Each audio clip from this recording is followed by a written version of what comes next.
Hi, this is Bee from Sorcery Soap, and today I'm going to show you how I make brooms, and I'm going to show you how I make a couple different types of brooms. So I already have some soap dough that I saved from another project that has a little bit of gold in it, but I want a little bit more gold in it so that it shows the bristles of the broom a bit more. So I'm going to put some of this gold in. This is light gold, I think. So, yeah, this is light gold, I think. Yeah. I don't remember now. Oh, well. So I'm going to use two extruders today. One is this one, which has a little band, so that saves me from cutting it into strips. But if you need strips and you don't want to, and you don't have two extruders, you don't want to use two extruders, you could just roll it out and then cut little strips of it off. But that's going to save me a bit of time and effort. And then I'm going to use this one for the bristles. And then I have this mold for, this is a branch mold, and I'm going to use this for my my broomsticks. So here's what we're doing. I just want it to bond a bit.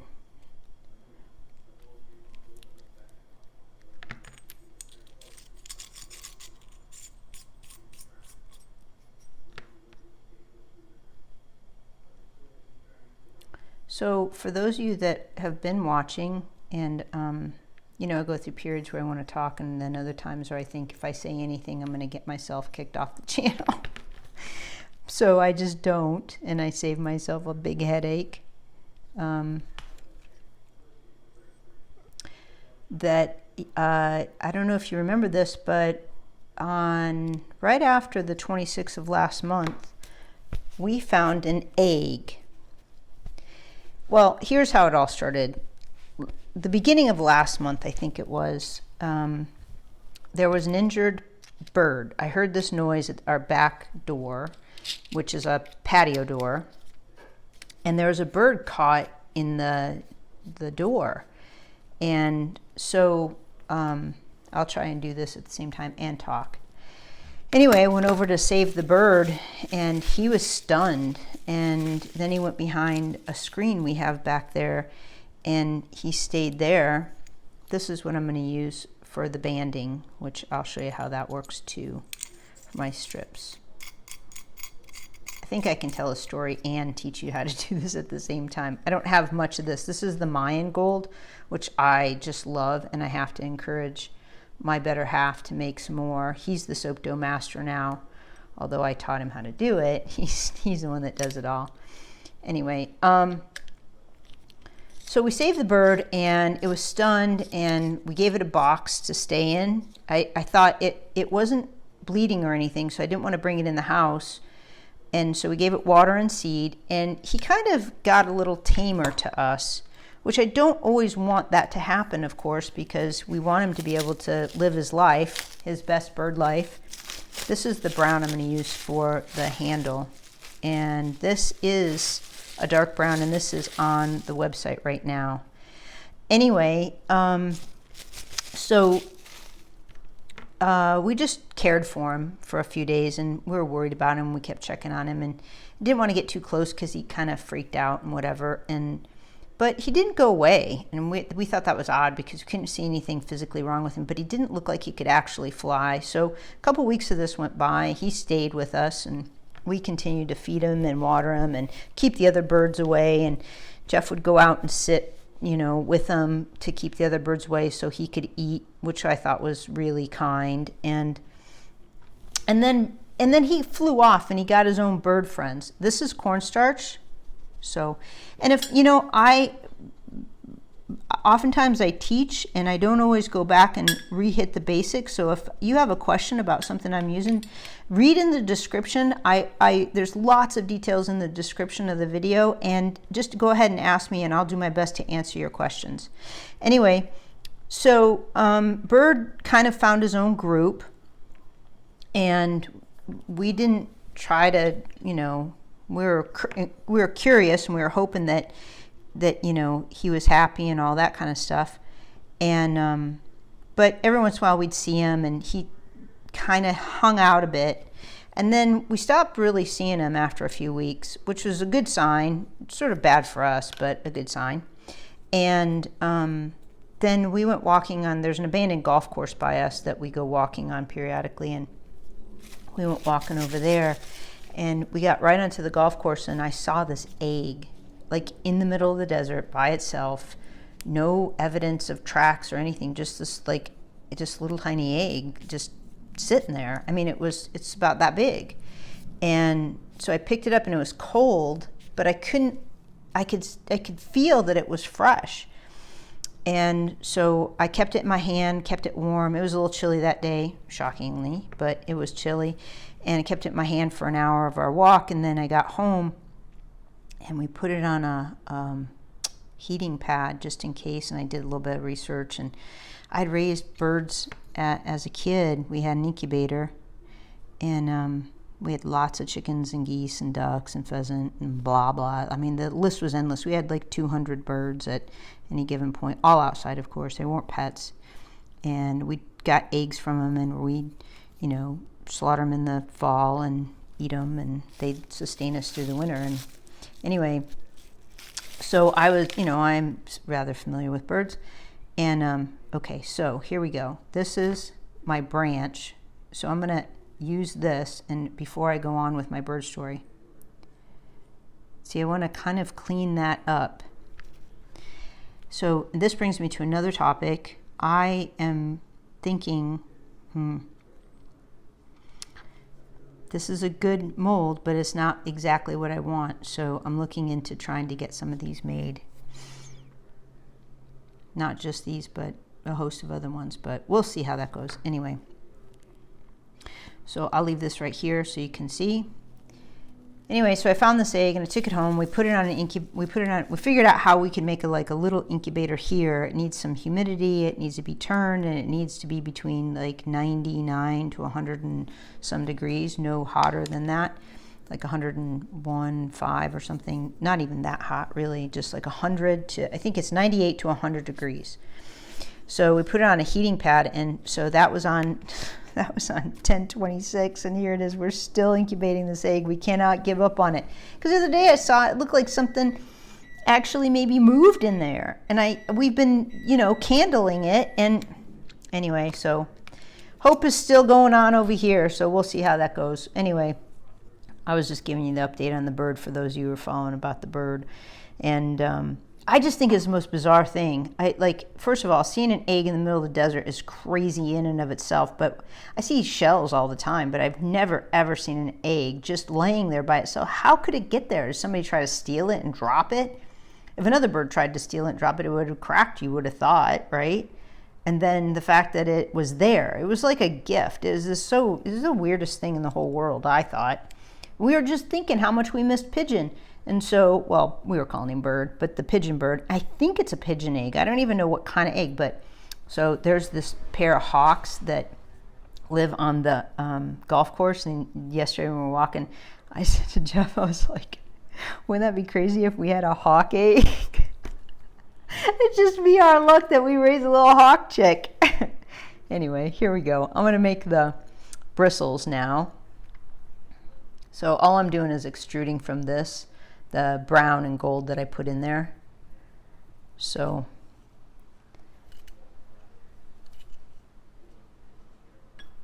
there's that. So Harry Potter, if you want to make a Harry Potter one, they have like a tapered one on the end. So we'll make that too. So it looks sort of tapered like that. And then a traditional or more, a proper broom. We'll do that too, but you can see how variegated that is, which I find really appealing. So that goes something like that. And yeah, they're a little sticky, but they're workable. And okay, make a liar out of me there. So that's going to be the core. That's too skinny for me. So I want to make them a little bit more. And the gold's kind of coming through a bit more too. So I want them to make a little bit, let's see, let's take this guy off, that guy off. There.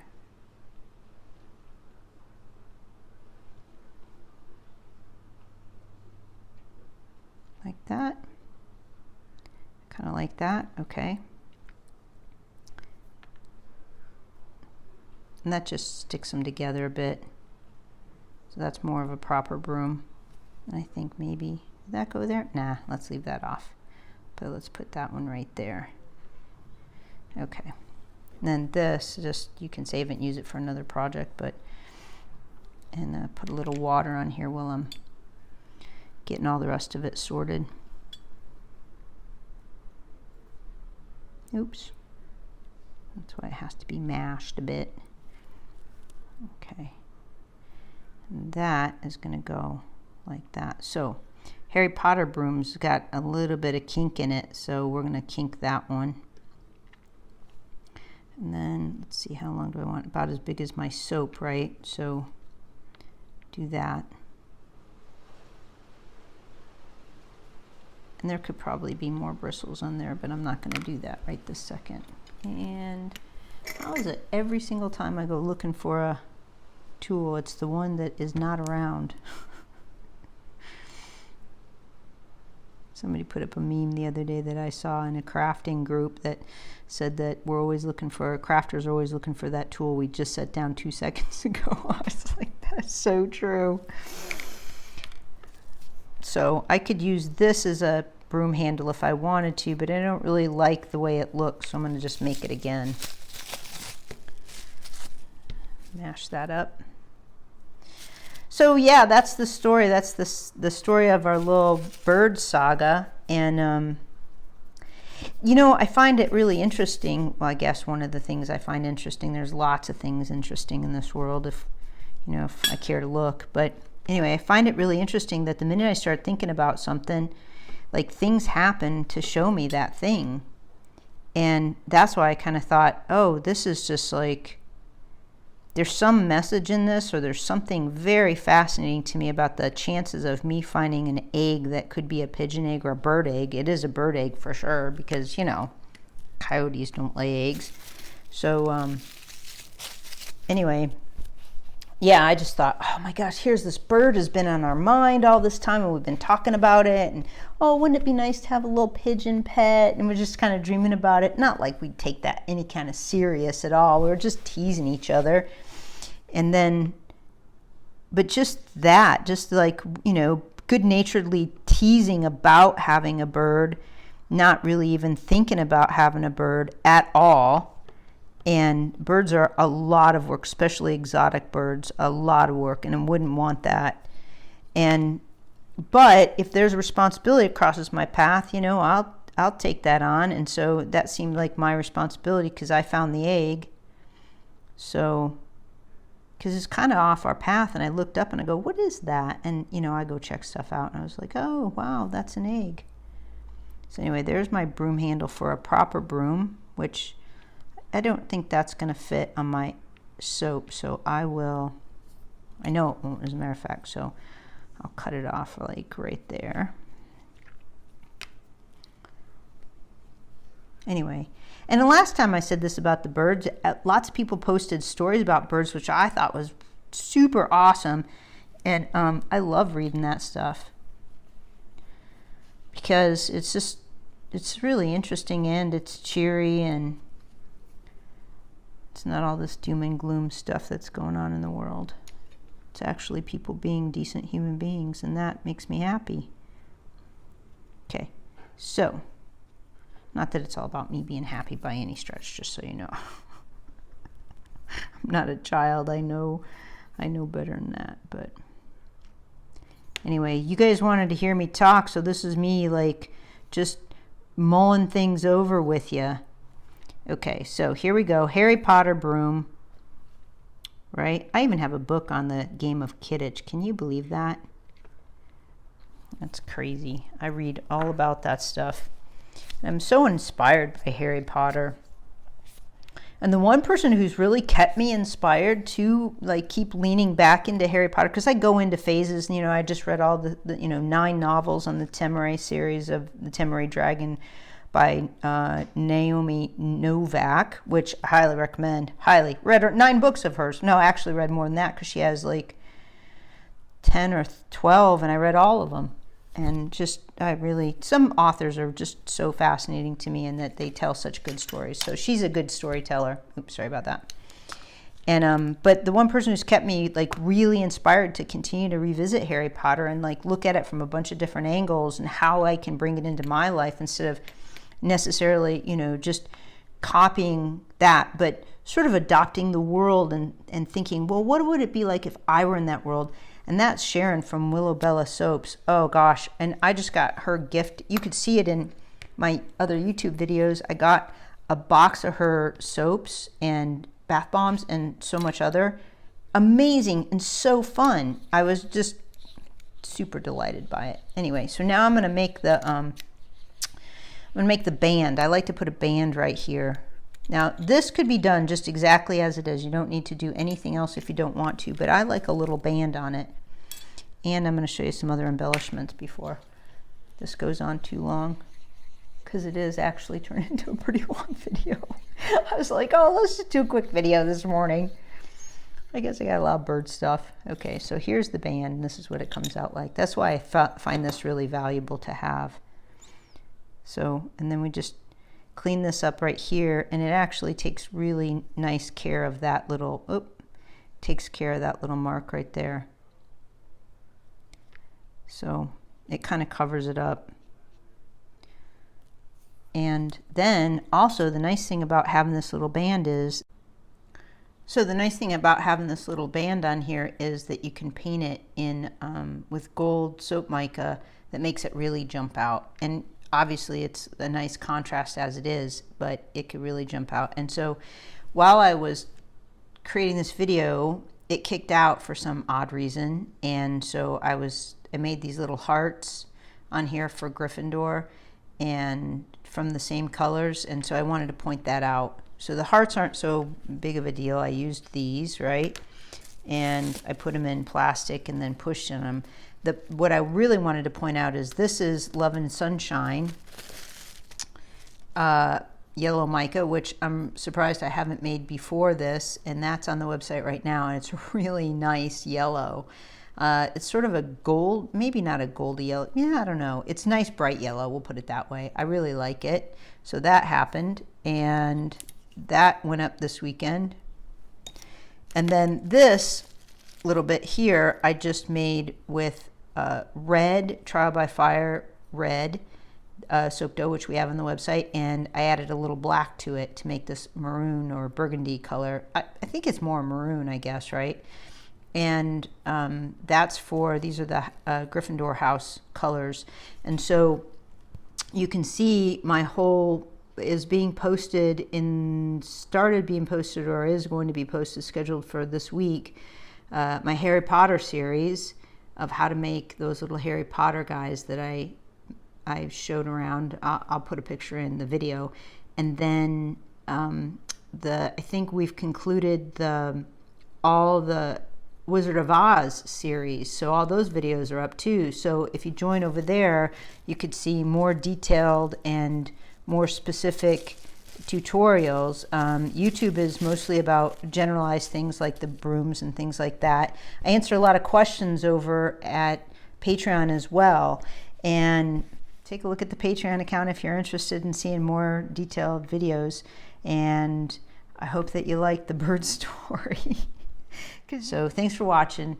One more thing too, you might have seen this already if you're a follower, if you're on any of the channels for YouTube, any of the channels for Sorcery Soap, is that the books got printed and are in stock now. So the recipe books are in stock. We should have more books in stock soon, and I can't say when. There's a lot of stuff happening right now, so but at least we've got those in stock, and there's lots of projects in the wind, so keep watching. There it is. Okay, thanks. Have a great day. Bye.